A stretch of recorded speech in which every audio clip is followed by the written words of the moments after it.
Hello, everyone, and welcome to Shift Hits the Fan. My name is Jerry Tavares, and as usual, I am with my main man, Anthony Pinto, directly from Malaysia. Hi, Anthony. Hi there. Everyone, we have been talking about emotional intelligence in the past episodes, and today we're going to dive deeper. We're going to deliver on our promise, and we are going to talk about the how. How do you develop that emotional intelligence, and how do you use it to your advantage? Today, it's going to be a little bit different because Tony is going to be leading the conversation today, and I'm going to be asking a lot of questions as if I am a client just like you, so that we can dive deeper and actually see what are the actionable takeaways of this podcast. It's going to be an intensive 15 minutes today, so sit back and enjoy, and let's get started.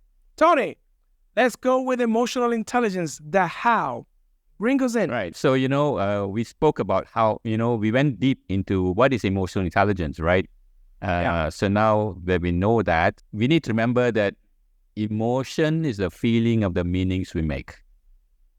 That's the crunch, yeah? So which means that, every emotion that we have is triggered, and the trigger is external, and the emotion shows up as a feeling in the body. And because there's a meaning behind it, there's a thinking in the head, the cognition, right? So we talk about managing the emotion or emotional regulation. We're talking about managing our body's response and managing the way we make meanings. So we need to be remembering that basically. And that's what we're really doing when we talk about emotional intelligence or emotional regulation or managing emotions basically. Yeah.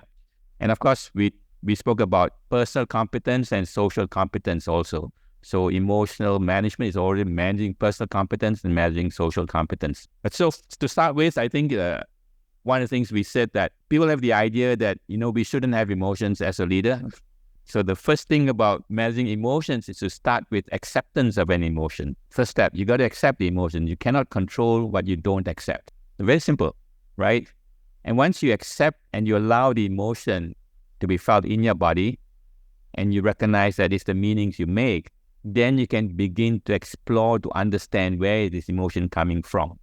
Because it must come first from the thinking that you had, which is the meaning you make, so you can explore what is the meaning and why I'm giving it this meaning, yeah? And then you can explore in your body also, where is it feeling, what's not working for you, so you really got to be making that connection. And once you explore it properly, and hey, should I give it this meaning, or what does this emotion tell me? Maybe the emotion is telling you that something is being violated, that you treasure, that that you feel are important, for one of your values basically. And sometimes we can understand our emotions, maybe because we didn't get enough sleep, and so we get triggered quite easily. You're not feeling well, or you had too much to drink last night and still having that hangover today. So we also need to explore and say, okay, what's really, driving this emotion and causing these emotions? And then you got to allow that emotion to work, and you got to just let it be felt fully and completely in the body, and then do the emotional work, which means that now you ask yourself, okay, why am I being triggered? Why am I feeling this? What is being violated? Normally, when you feel an emotion, you feel it because it is telling you that something you consider that's important to you is being violated. So maybe, like, for example, when we look at, when we get rage on the road, right? Yeah. As we spoke earlier, that you get the rage because the rage is telling you that, hey, your right has, rights are, or rather the order and right, your right is important to you, and this guy has violated it, right? He's violated the regulation. So you feel that, being a proper person, observing regulations is important, and this guy just violated that, right? And so now you get the anger for that. Of course, if it goes beyond the normal level of emotions, which is rage, then of course you allowed it to go beyond your own assessment, basically. So that's a very simple thing about managing emotions. And then, we could then start thinking about, okay, if I'm angry and I can notice it, then what if I kind of get myself calm about my anger first? So then we got to think about techniques how to get calm in a situation like that, right? Because the anger is normal. the anger is expected, but you can then, as we say in my practice of NLP, you meta state, you bring in another emotion over the first primary emotion. The primary emotion was triggered by the car happening in front of you. Now you bring in a secondary emotion, which is in your mind, nothing outside. You bring calm to that anger, and it give you some chance of managing that emotion. Of course, in some situations when the emotional intensity is too high, then we can talk about interrupting the emotion. So when someone is really in a rage, suddenly you say something completely out of context. Yeah, you might just clap your hands, or you throw a book somewhere and shock the person. You're interrupting their emotions to give them a chance to be aware that, hey, wait a minute, I need to kind of bring down this emotion so that I can handle it, basically. Yeah. So the idea of managing emotion, because emotions are wonderful servants because they are data. They're telling us something is not working.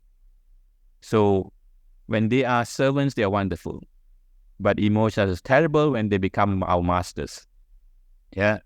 So we need to know the distinction, basically. To go further, then we can say, okay, what are the different ways we can have to manage our emotions, basically? So the other way of doing it is talk about emotional agility. I bring in emotional agility because one of the really good work done by Dr. Suvan David of Harvard University, and I recommend everyone to go and look at a work called Emotional Agility. It really gives you some very, very powerful ways of dealing with your emotions, basically, and recognizing it. And it's no different from what we're talking today. Yeah.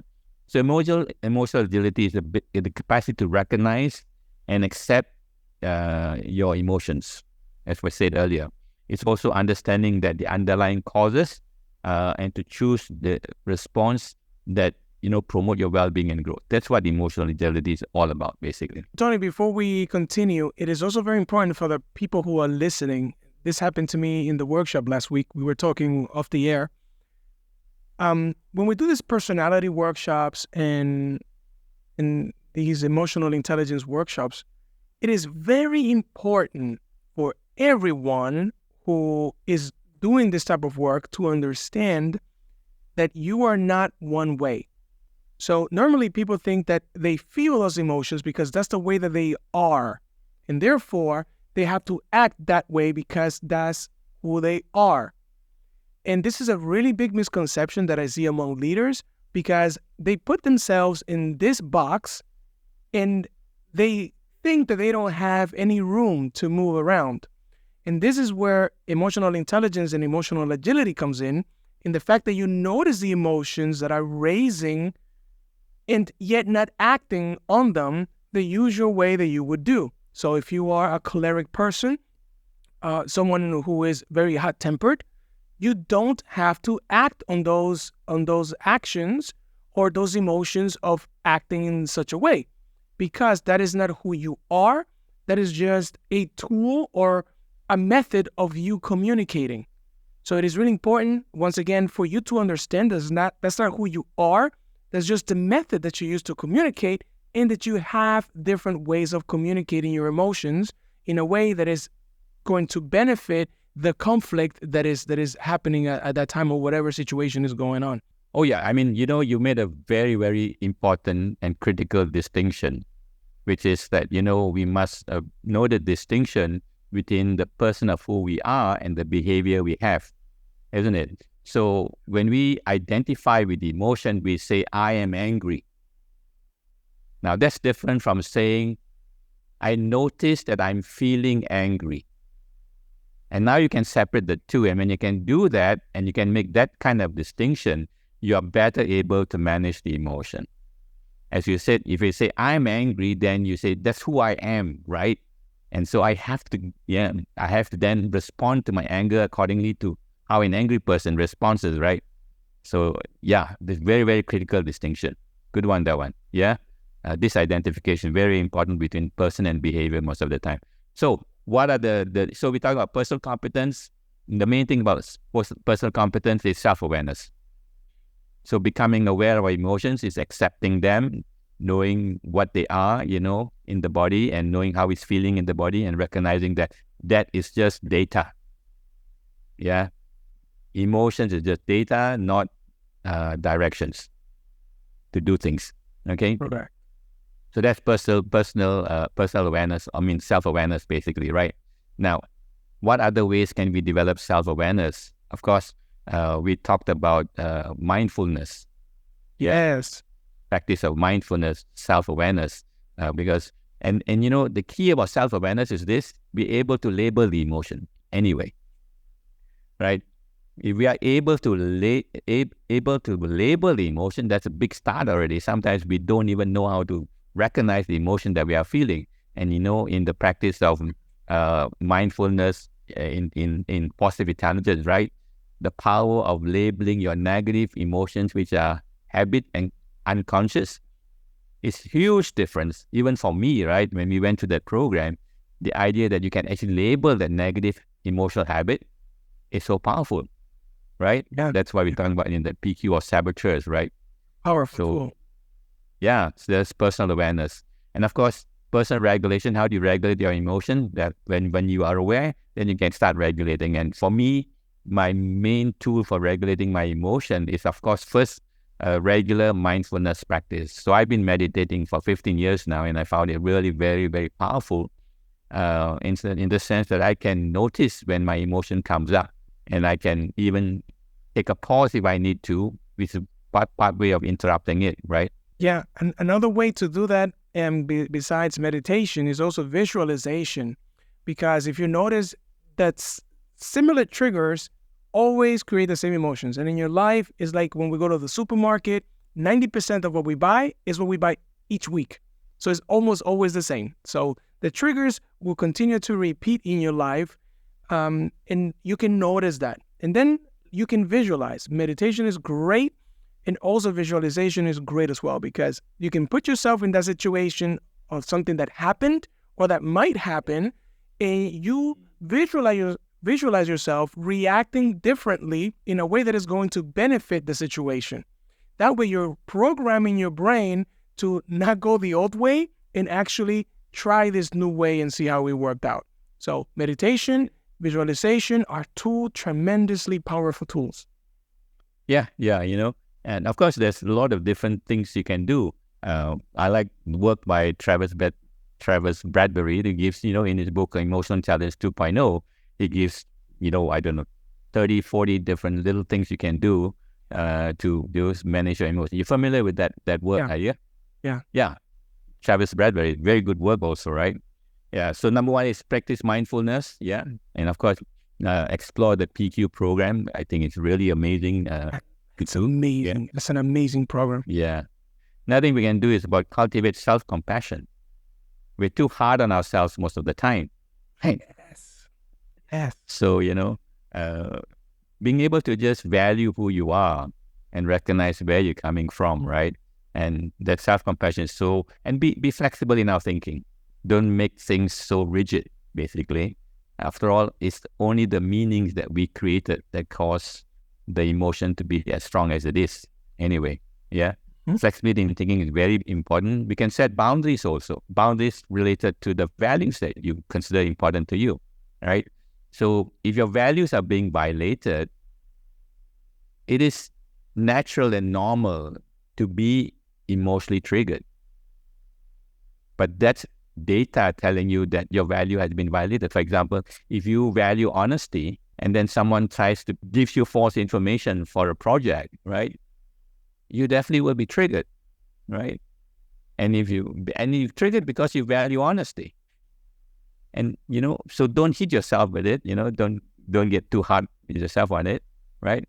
And just think about it and get the data, explore, understand it, explore the information, and then just, set and make it clear. Your boundary is clear, I will not accept or I will not go forward this project. It doesn't fit with my own value system. And sometimes in some situations, you may not be able to handle it alone.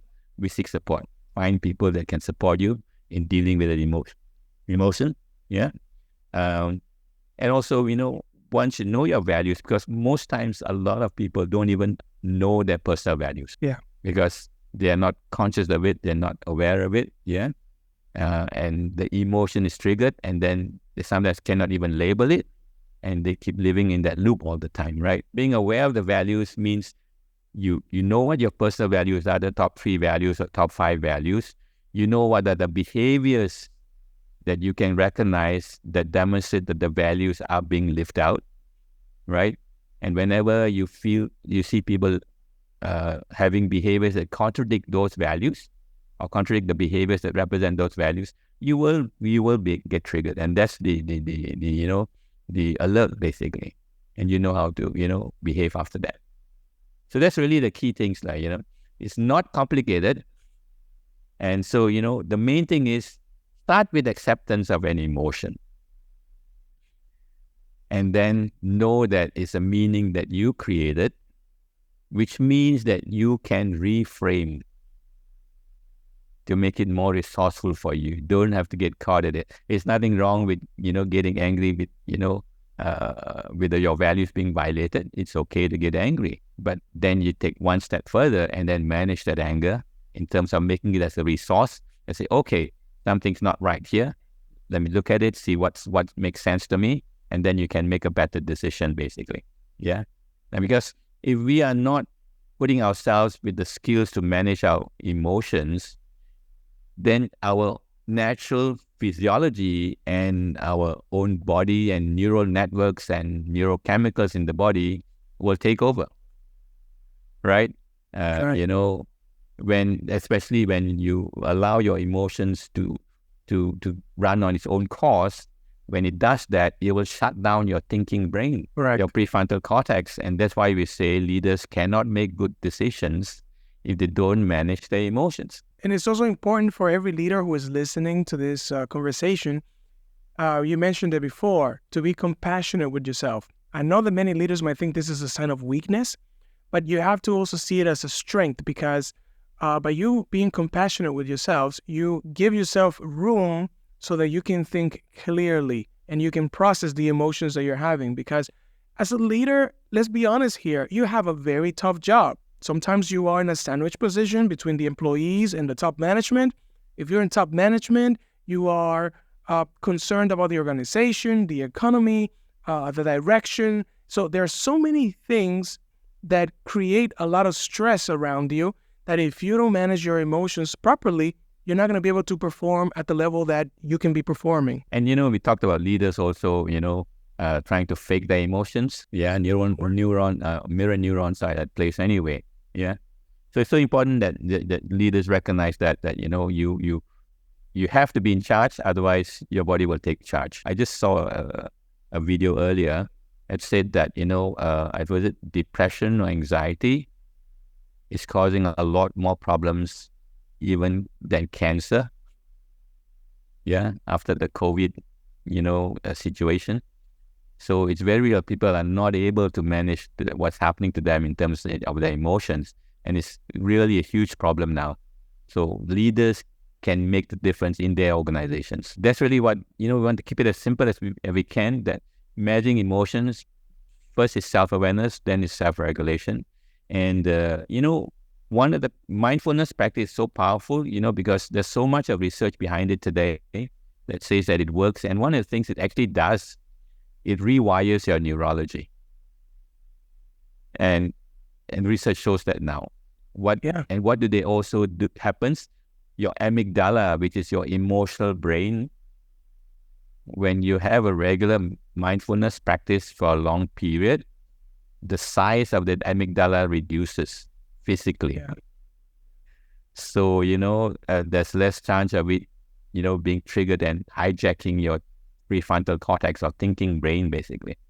So it's amazing what we know now about how, the practices that we do simply are really rewiring our neurology and making us more effective in managing our emotions, essentially. And that's what it's all about. It's about having less stress or having less unnecessary stress and having just a better life, being happier, being able to connect with employees, with friends, with family, being present, being able to manage your emotions so that you can live the best life that you can live. So finally, in terms of the social competence, right? In relationship management, there's a whole lot of different skills we need to learn. And the biggest one, of course, communicating effectively. Yeah. Right? communication skill is so important, in part of that building up the emotional intelligence, the language that we use can trigger people. So are we aware of how we speak or not, right?